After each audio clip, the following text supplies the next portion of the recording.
that might turn out to be a bit embarrassing. A report this week said the government didn't carry out any checks on the social media activity of Toby Young, who had to resign from the university's regulator last month when his crude comments about women, among other things, came to light. And today is an advisor to a member of the shadow cabinet that's under the spotlight. She's called Munro Bergdorf, and she's been appointed to be an LGBT plus advisory group set up by the shadow Women and Equality Secretary, Dawn Butler. She appeared on This Week last year. This is what she had to say. The uncomfortable truth is that the white race is the most violent and oppressive force of nature on Earth.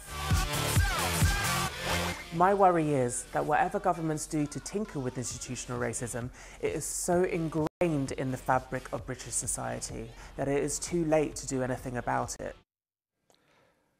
Barry Gunn, are you comfortable with having someone who says that the white race is the most violent and oppressive force of nature on Earth? They certainly wouldn't have been words that I would have chosen, Andrew, but I think what the point that she was making in the clip that you've just shown was that there is institutional racism and that this is something that we as a society No, she went much further than institutional racism. She said that racism was basically endemic inside every white individual. Do you agree with that? No, I don't agree with that. So why is she advising your shadow secretary? Well, I think it's not an official post and it's not a paid post. It doesn't matter. It's an advisory role. We have groups of people that we seek advice from who are, leaders in their field.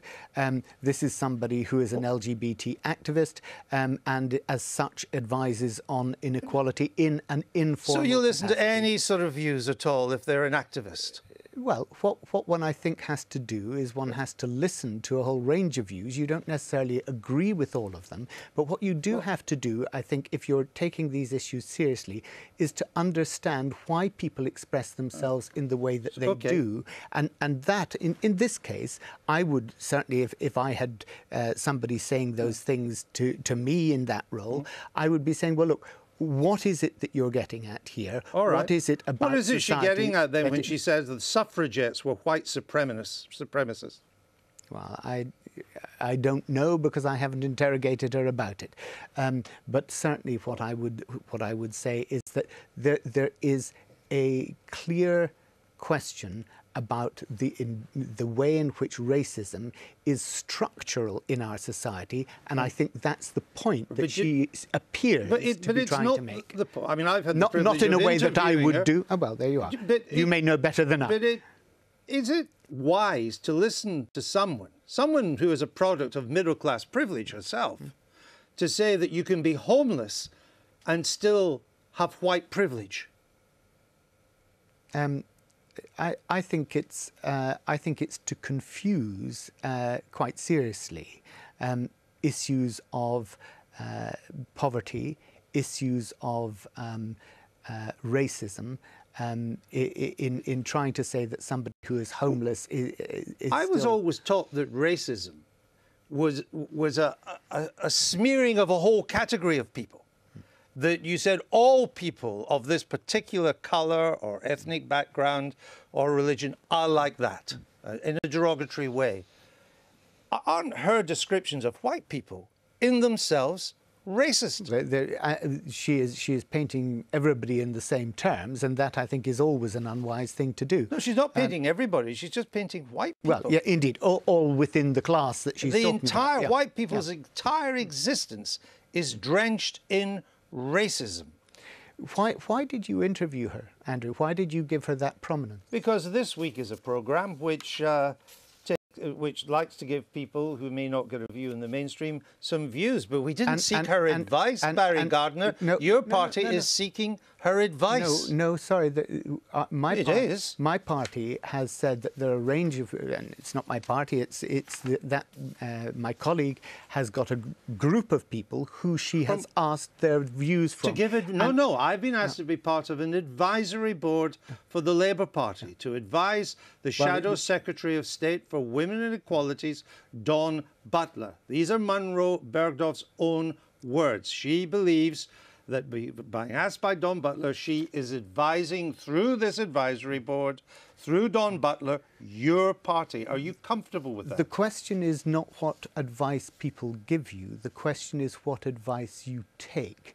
And it's also trying to understand when people give you things that you think are totally wrong, understanding why they're saying what they're saying. Why would you seek advice of someone you think is totally wrong? What's the point of that? Surely you seek advice from people you think will have something to add to your policy formulation. In exactly the same way as you interviewed her in order to give an airing to the issues, it's important that people are able to express those issues and you're able to deal with the Should she continue to advise Dawn Butler? Well, that's a matter for Dawn because it's a private situation. You don't it's sound not very the comfortable Labour with Party.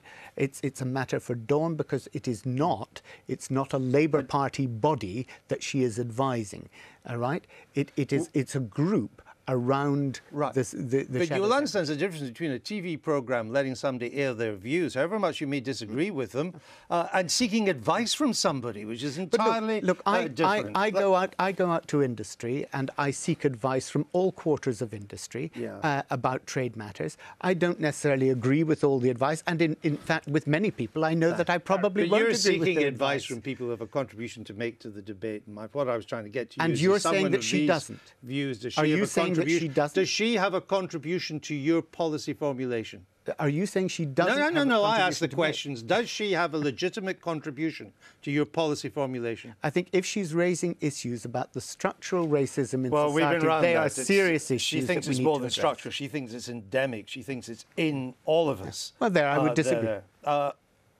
Toby Young, turns out that you didn't do any research to find out what he had done in the past with his tweets, that no one else was really involved in, or no other candidates, and that the whole business was heavily influenced, almost choreographed from 10 Downing Street.